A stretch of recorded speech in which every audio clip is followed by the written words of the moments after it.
આપણે ગયા લેક્ચરમાં જે વાત કરી હતી કે કેપેસિટરની બે પ્લેટ વચ્ચે ડાઇલેક્ટ્રિક મૂકવામાં આવે તો એના કેપેસિટન્સમાં શું ફેરફાર થાય છે, તેના વિદ્યુત ક્ષેત્રમાં શું ફેરફાર થાય છે, કે કેપેસિટન્સ હોય તો કેપેસિટન્સ કે ગણું થઈ જાય છે, વિદ્યુત ક્ષેત્ર હોય તો વિદ્યુત ક્ષેત્ર કેમાં ભાગનો થઈ જાય, વિદ્યુત સ્થિતિમાન તો કે ભાઈ કેમાં ભાગનું થઈ જાય. આ બધી ચર્ચાઓ કરી હતી. હવે એનાથી આગળ એક નવો ટોપિક છે વિદ્યુત સ્થાનાંતર. આમ તો તમારો ટોપિક આખો જેમાં છે એટલે બહુ ડિટેલમાં આપણે નહીં જઈએ. જે ગઈકાલની થિયરી છે ત્યાંથી જ આગળ વધવાનું છે કે ગઈકાલની થિયરીમાં જે આપણે કીધું હતું કે કોઈ પણ ડાઇલેક્ટ્રિક હોય તો એ ડાઇલેક્ટ્રિક સ્લેબમાં પરિણામી વિદ્યુત ક્ષેત્ર, તો એ તમને યાદ હશે પરિણામી વિદ્યુત ક્ષેત્ર E. તો પરિણામી વિદ્યુત ક્ષેત્ર E બરાબર આપણે શું કીધું હતું, sigma F minus sigma B upon epsilon 0. આની અંદરથી સિગ્મા F ને કરતા બનાવો તો સિગ્મા F બરાબર શું થશે, E into epsilon 0 into sigma plus sigma B. આ જે સિગ્મા F છે એને જ્યારે સદિશ તરીકે તમે દર્શાવો તો આની અંદર તમને યાદ હશે કે સિગ્મા B એટલે શું હતું, P બરાબર, P પોલરાઇઝેશન, એકમ કદ દીઠ વિદ્યુત ડાયપોલ મોમેન્ટ બરાબર. P એટલે શું હતું, એકમ કદ દીઠ વિદ્યુત ડાયપોલ મોમેન્ટ બરાબર, કે P એટલે શું હતું, એકમ કદ દીઠ વિદ્યુત ડાયપોલ મોમેન્ટ, કંઈક આવું હતું બરાબર. તો હવે આની અંદર તમે આ જે સમીકરણ છે, સમીકરણ પોતે જ વિદ્યુત સ્થાનાંતરનું સમીકરણ છે. ખાલી આ સમીકરણને સદિશ તરીકે દર્શાવવામાં આવે તો આ સમીકરણ પરથી વિદ્યુત સ્થાનાંતર ઇલેક્ટ્રિક ડિસ્પ્લેસમેન્ટ એને D વડે દર્શાવે તો D બરાબર કંઈક આ રીતનું થશે, E એપ્સાઇલોન 0 પ્લસ P બરાબર. આ જે સમીકરણ છે એ જ સમીકરણ ખાલી સદિશ તરીકે દર્શાવો તો એને વિદ્યુત સ્થાનાંતર કહેવાય. વિદ્યુત સ્થાનાંતરનો ઉપયોગ ક્યાં થાય તો આપણે જે તમને યાદ હશે કે પ્લેટ હોય, પ્લેટ તો પ્લેટ ઉપર મુક્ત વિદ્યુતભાર હતો, તો એ મુક્ત વિદ્યુતભાર ફાઇન્ડ કરવો હોય કે મુક્ત વિદ્યુતભાર કેપિટલ Q, તો એનું સૂત્ર કંઈક આવું થઈ જાય, સંકલન D ડોટ D. આ D એટલે વિદ્યુત સ્થાનાંતર. તો એટલે જ્યારે પ્લેટનો કોઈક વિદ્યુતભાર ગોતવો હોય ત્યારે એનો ઉપયોગ થાય છે બરાબર. આ એક એનો નાનો એવો ટોપિક હતો. ત્યારબાદ ગઈકાલે જે આપણે કીધું હતું કે કેપેસિટરની બે પ્લેટ વચ્ચે એક ડાઇલેક્ટ્રિકનો ટુકડો મૂક્યો હતો, પણ એમાં આપણે ડાઇલેક્ટ્રિકનો ટુકડો કેટલો મૂક્યો હતો તો કે એની અંદર આપણે ડાઇલેક્ટ્રિક આખી પ્લેટમાં જ મૂકી દીધો. પરંતુ હવે એ વાત કરવાની છે કે T લેસ ધેન D જાડાઈનો ડાઇલેક્ટ્રિક મૂકતા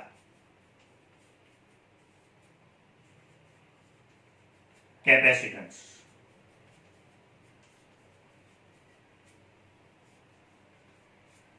બરાબર, કે ધારો કે કેપેસિટરની બે પ્લેટનું અંતર સ્મોલ d છે.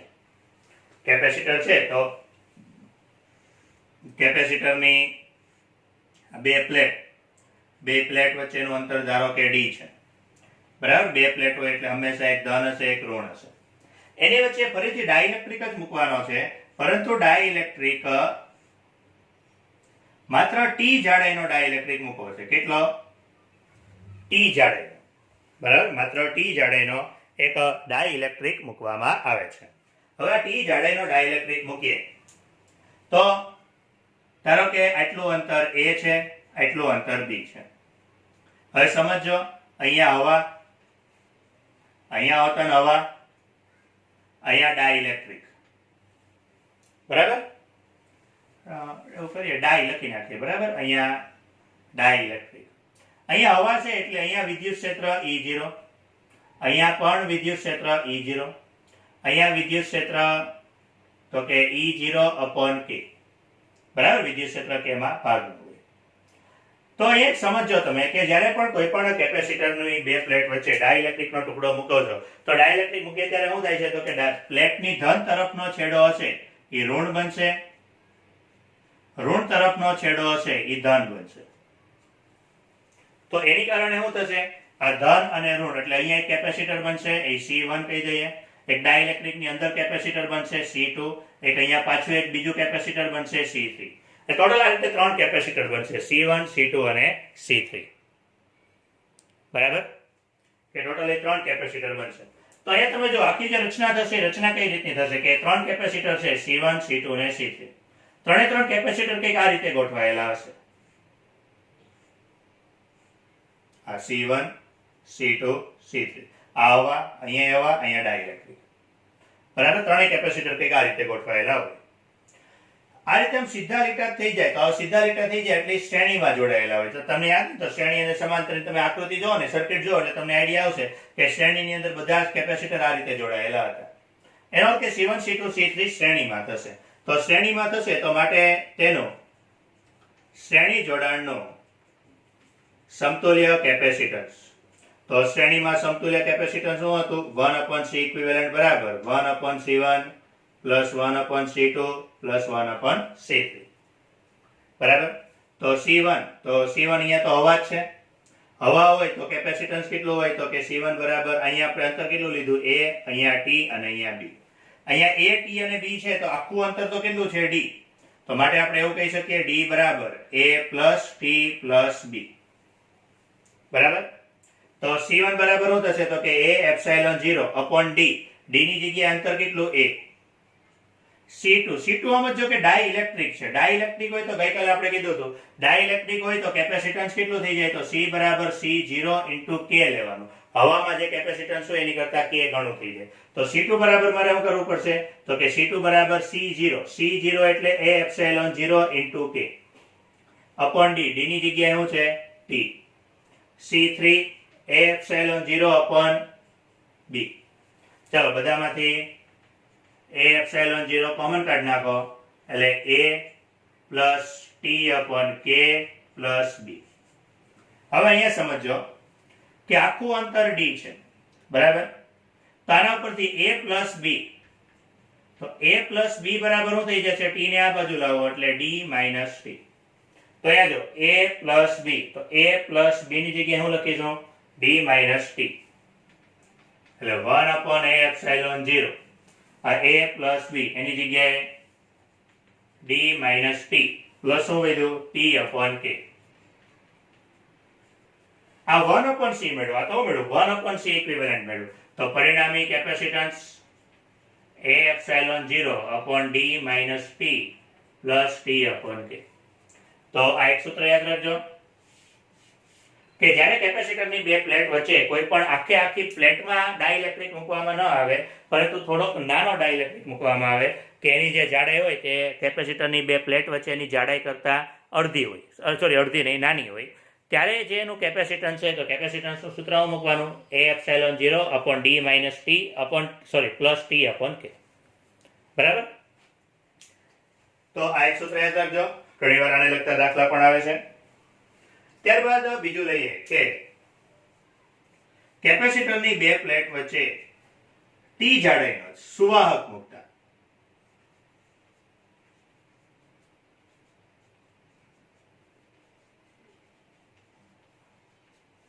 સુવાહક મૂકતા કે કેપેસિટરની બે પ્લેટ વચ્ચે T જાડાઈનો સુવાહક મૂકતા. આ થિયરીઓ તો જેમાં છે. બરાબર, તો આ T લેસ ધેન D છે. T લેસ ધેન D જાડાઈનો સુવાહક મૂકીએ. પેલા સુવાહક માટે સમજી લેજો અહીંયા કે સુવાહકની વાત કરીએ આપણે જે K માટે. K એટલે શું હતું? ડાઇલેક્ટ્રિક અચળાંક. તો વિદ્યુત ક્ષેત્રનું જે આપણે સૂત્ર હતું E બરાબર E0 અપોન K. તો યાદ રાખજો સુવાહકની અંદર તો આપણે ભણી ગયા છીએ કે સુવાહકની અંદર તો વિદ્યુત ક્ષેત્ર શૂન્ય હોય છે. સુવાહકની અંદર વિદ્યુત ક્ષેત્ર શૂન્ય હોય છે. તો એનો અર્થ એમ થઈ ગયો, પહેલી વસ્તુ તો એ જ કે સુવાહક માટે પરિણામી વિદ્યુત ક્ષેત્ર શૂન્ય હોય છે. પરિણામી વિદ્યુત ક્ષેત્ર શૂન્ય હોય તો હવે જે આપણી પાસે સમીકરણ છે કે E બરાબર E0 અપોન K. તો E તો 0 છે તો માટે K બરાબર શું આવશે? E0 upon E. એનો અર્થ કે વિદ્યુત ક્ષેત્ર શૂન્ય, તો K કેવો? ઇન્ફિનિટી. બરાબર, K અનંત મળશે. K અનંત મળે તો બીજો તમારે કે નવું જ કરવાનું, આમાં K ની જગ્યાએ ઇન્ફિનિટી મૂકી દો. K ની જગ્યાએ ઇન્ફિનિટી મૂકશો તો 1/∞0, કારણ કે બાકીની બધી પ્રક્રિયા સેમ ટુ સેમ જ રહેશે. એમાં 3 કેપેસિટર બનશે પણ વચ્ચે કોઈ કેપેસિટન્સ મળશે નહીં. તો માટે C બરાબર શું મળશે? A epsilon 0 upon D minus T.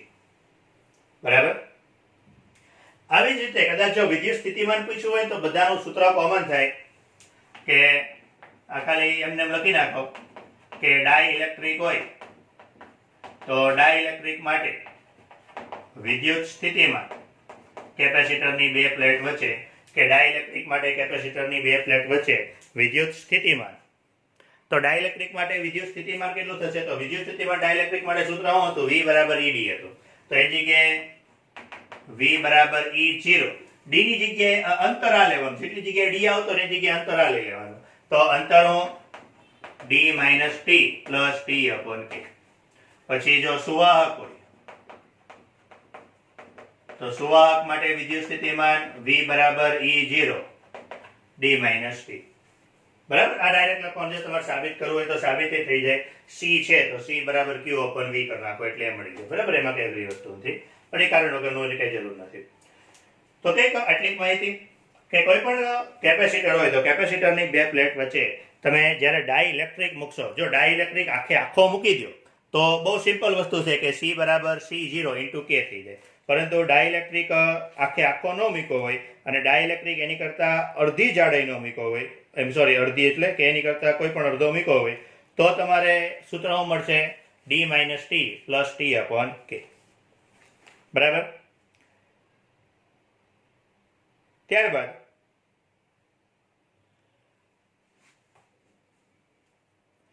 હવે એક છેલ્લો ટોપિક જોઈ લઈએ. નહીં, આમ તો એક હજુ વાંદગ્રાફ જનરેટર બાકી છે. બરાબર. પછી છેલ્લો ટોપિક આવશે ને.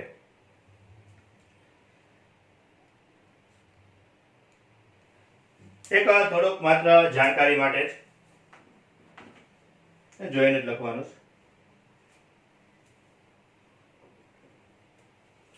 કે કેપેસિટરની માટે તો એમાં એવું જોવાનું છે કે કેપેસિટર માટે તમે બેટરી જોડેલી ન હોય અને બેટરી જોડેલી હોય ત્યારે તો બે કેસ લઈએ કે બેટરી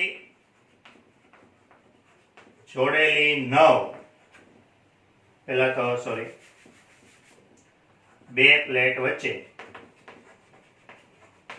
ડાઇલેક્ટ્રિક ઉમેરા બાદ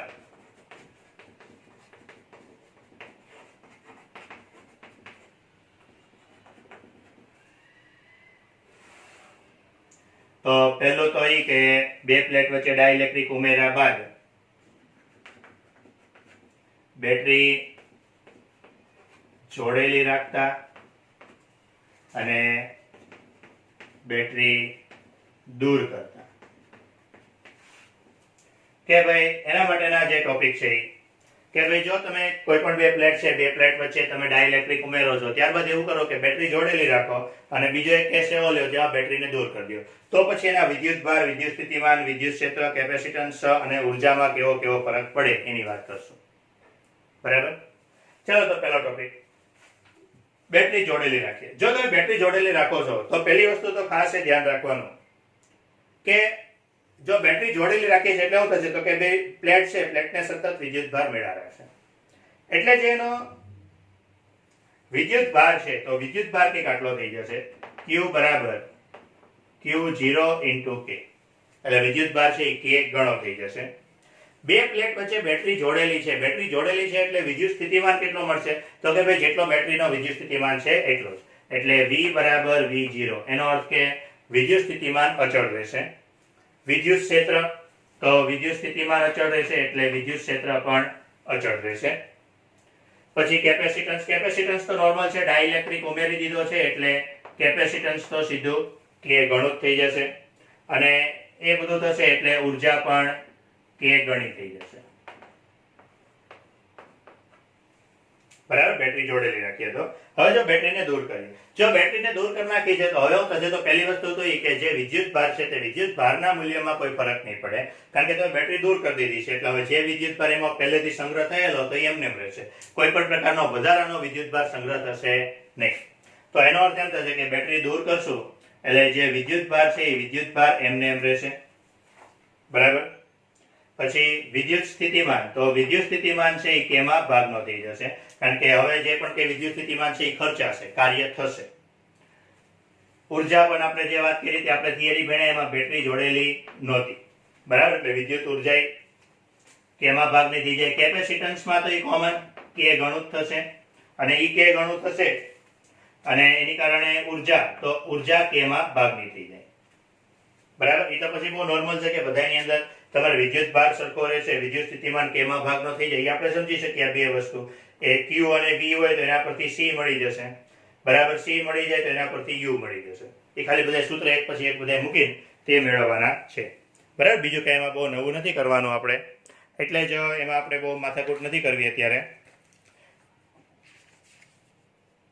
હવે last topic, van de graph જનરેટરનો. વાન ધ ગ્રાફ જનરેટરનો ટોપિક પહેલા આપણે આ વાન ધ ગ્રાફ જનરેટરનો સિદ્ધાંત ભણશું.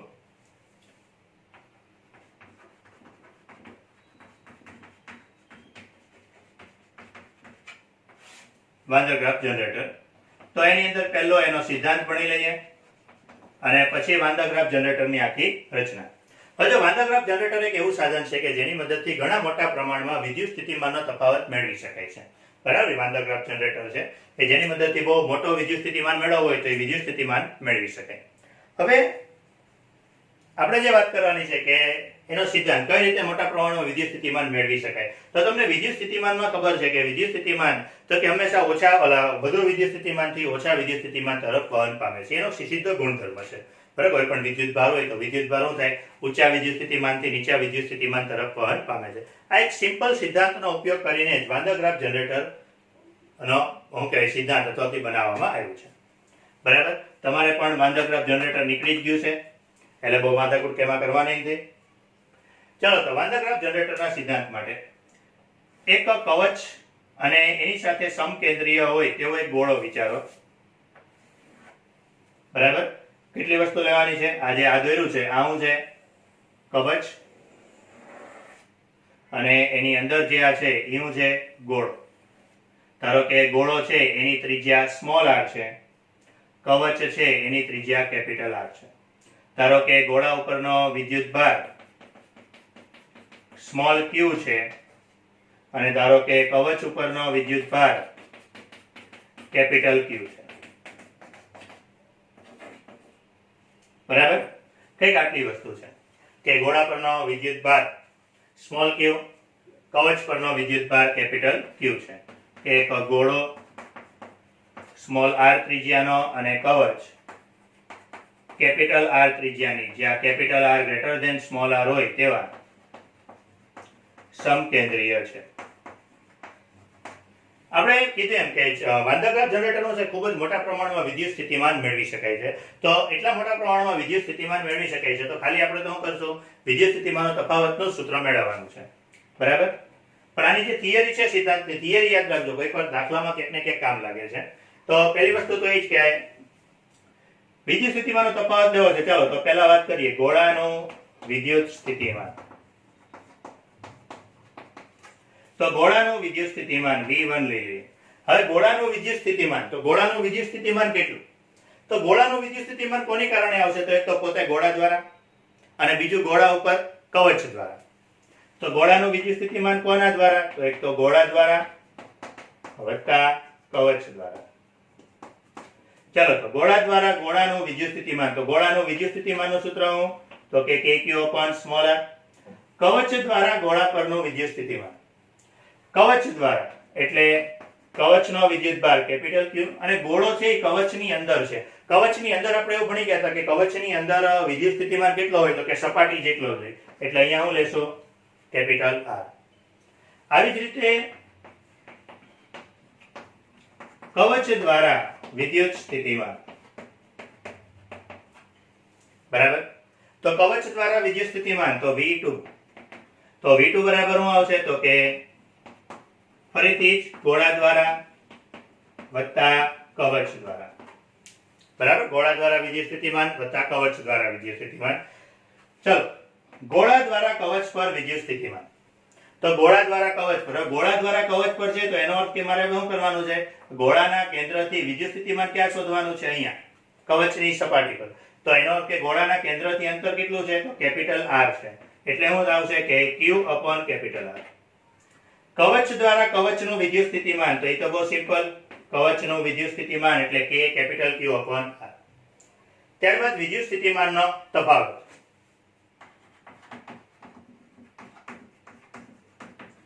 તો વિદ્યુત સ્થિતિમાનનો તફાવત ડેલ્ટા V. ચલો ડેલ્ટા V માટે V1 V2 કરી દઈએ. તો એ સમજો V1 V2 કરશું તો થશે તો કે KQ પણ કેપિટલ R, KQ પણ કેપિટલ R કટ થઈ જશે. બંનેમાંથી K સ્મોલ q કોમન નીકળી જશે. એક સમીકરણ આવું હશે. તો આનો અર્થ એમ થઈ ગયો કે આનો જે વિદ્યુત સ્થિતિમાનનો તફાવત છે એ સંપૂર્ણપણે કોના ઉપર આધાર રાખે છે? તો કે આનો વિદ્યુત સ્થિતિમાનનો તફાવત છે એ સંપૂર્ણપણે ગોળાના વિદ્યુત ભાર ઉપર આધાર રાખે છે. બરાબર? માત્ર આધાર કોના પર રાખે છે? ગોળાના વિદ્યુત ભાર ઉપર. એટલે એનો અર્થ એમ થઈ ગયો કે જો મારે આ વિદ્યુત સ્થિતિમાનનો તફાવત મોટો કરવો હોય, બરાબર, તો શું કરવું પડશે કે આ વિદ્યુત સ્થિતિમાનનો તફાવત મોટો કરવો હોય તો હું કરીશ, હું આ જે સ્મોલ q છે ગોળાનો વિદ્યુત ભાર વધારે રાખું તો પણ મને વિદ્યુત સ્થિતિમાન ઘણા મોટા પ્રમાણમાં મળ્યા રાખે. બરાબર? આ પ્રકારનો કંઈક સિદ્ધાંત.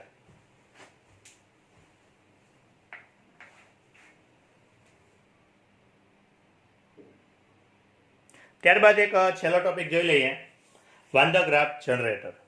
ત્યારબાદ વાન ધ ગ્રાફ જનરેટર. બરાબર? આખું તમારે આમાંથી જોવાનું છે. આ થિયરી પણ જેમાં જ છે. બરાબર? એટલે બીજી બહુ માથાકૂટ છે નહીં આની અંદર. જો વાન ધ ગ્રાફ જનરેટર, તો પહેલાં તો જે તમને અહીંયા બતાવી છે એ કે આ વાન ધ ગ્રાફ જનરેટરની આકૃતિ, બરાબર, આ વાન ધ ગ્રાફ જનરેટરની આકૃતિ આખી જે તમને અહીંયા બતાવી છે, જે આ લાલ ભાગ થઈ ગયો એટલો. હવે તો Van de Graaff generator, Van de Graaff જનરેટરની અંદર રચના બહુ સિમ્પલ હોય છે કે અહીંયા એક નાનો ગોળો હોય. એક મિનિટ. અહીંયા એક નાનો ગોળો, આ નાનો ગોળો હોય. બરાબર? એટલે એક પ્રકારની ગરગડી હોય. અહીંયા એક બીજી ગરગડી હોય. તેની સાથે એક કવચ હોય. એક આ જે છે એ મોટું કવચ હોય. બરાબર? અને આ પટ્ટો હોય. આ જે છે એ આખો એક પટ્ટો હોય. બરાબર? પછી રચનાની અંદર એવું હોય છે કે અહીંયા નીચેથી વિદ્યુતભાર એને સતત આપવામાં આવે. વિદ્યુતભાર આપશો એટલે આ જે પટ્ટો હોય છે આ પટ્ટો આમ સતત ફેર્યા રાખે. આ પટ્ટો સતત ફેર્યા રાખે એટલે શું થાય? આ જે પટ્ટો હોય છે અવાહક પટ્ટો હોય છે. એટલે વિદ્યુતભાર એને જેમ મળ્યા રાખે છે એમ સતત વિદ્યુતભાર ઉપર ને ઉપર જયા રાખશે. પછી એક આ બંને વચ્ચે જોડતું, જો અહીંયા રહ્યું, એ બંને વચ્ચે જોડતો એક ધાતુનો સળિયો હોય. ધાતુના સળિયા મારફતે શું થશે તો કે આ જેટલા પણ વિદ્યુતભાર છે તે વિદ્યુતભાર અહીંયાથી જઈને આના ઉપર જશે. એટલે કવચ પર એ વિદ્યુતભાર જમા થયા રાખશે. કવચ પર વધારે ને વધારે વિદ્યુતભાર જમા થયા રાખે એટલે શું થાય કે જેટલો વિદ્યુતભાર વધારે જમા થયા રાખશે, જેટલા વિદ્યુતભાર આને મળશે, આ જે કવચ, આ ગરગડી છે, ગરગડીને જેટલા વિદ્યુતભાર મળશે બધા જ વિદ્યુતભાર અહીંયા કવચને સતત મળ્યા રાખશે.